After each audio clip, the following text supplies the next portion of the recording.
Update naman dun sa ating monitor na isa pang bagyo sa labas ng ating PAR. Ito po ay malayo pa sa ating kalupaan. Nasa south of Guam, 1,870 kilometers east of northeastern Mindanao. Taglay pa rin ang hangin na 55 kph, malapit sa gitna, at may pagbugso hanggang 70 kilometers per hour at halos po hindi kumikilos dun sa kanyang kinalalagyan in the last few hours. Sa ngayon din po, kung mapapansin natin, wala namang direktang epekto itong tropical depression sa alinmang panig pa ng ating bansa dahil napakalayo pa nito. Base pa rin sa pinakahuling track ng Pag-asa, inaasahan pa rin ang unti-unting paglakas ng bagyo sa mga susunod na araw. So from today, up until Friday, mabagal pa rin yung pagkilos niya, pero possibly by Friday po, lalakas pa ito bilang isang typhoon dahil sa mainit na karagatang Pasipiko.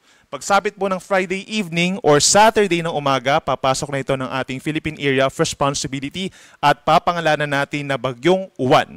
Si Uwan po yung magiging pangalawang bagyo for the month of November.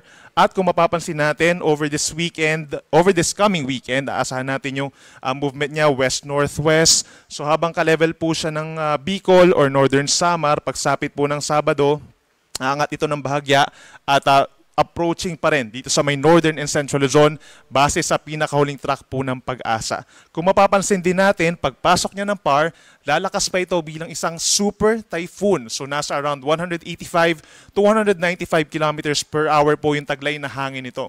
Marami nagtatanong bakit ano yung magiging epekto nitong Bagyong Uwan dun sa amihan and vice versa. Ano yung effect ng amihan dun sa bagyo. So nakikita natin paglapit dito sa may Northern and Central Luzon, possible po na magkaroon ng surge ng northeast monsoon or hanging amihan, posibleng ma-enhance ito. So maraming lugar dito sa may Northern Luzon na magkakaroon ng mas maraming mga pag-ulan kumpara po sa normal.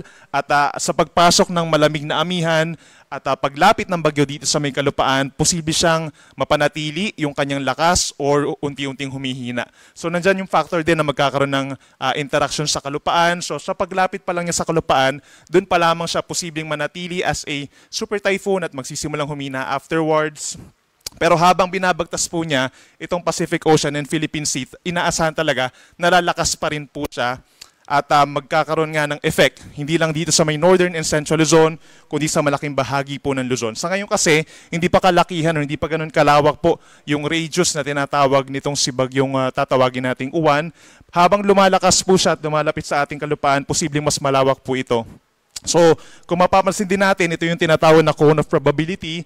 Hindi po ito yung lawak po ng bagyo, no? So yung sa cone of probability, doon pa rin posibleng magkaroon yung lokasyon or doon pa rin posibleng mapunta yung lokasyon ng Bagyong Uwan. So posibleng umakyat pa ito ng bahagya given this cone of probability going towards Batanes and Babuyan Islands. Then possible din na mas mababa yung track nito kumpara sa pinapakita natin sa ngayon. So as early as Sunday evening or afternoon or evening, posibleng magkaroon ng interaction or effect na dito sa may parting Eastern Visayas and Bicol region. So the best thing to do po is lagi magantabay sa ating mga updates kasi from time to time naman po ay naglalabas tayo ng panibagong track regarding dito sa tatawagin nating si Bagyong Uwan.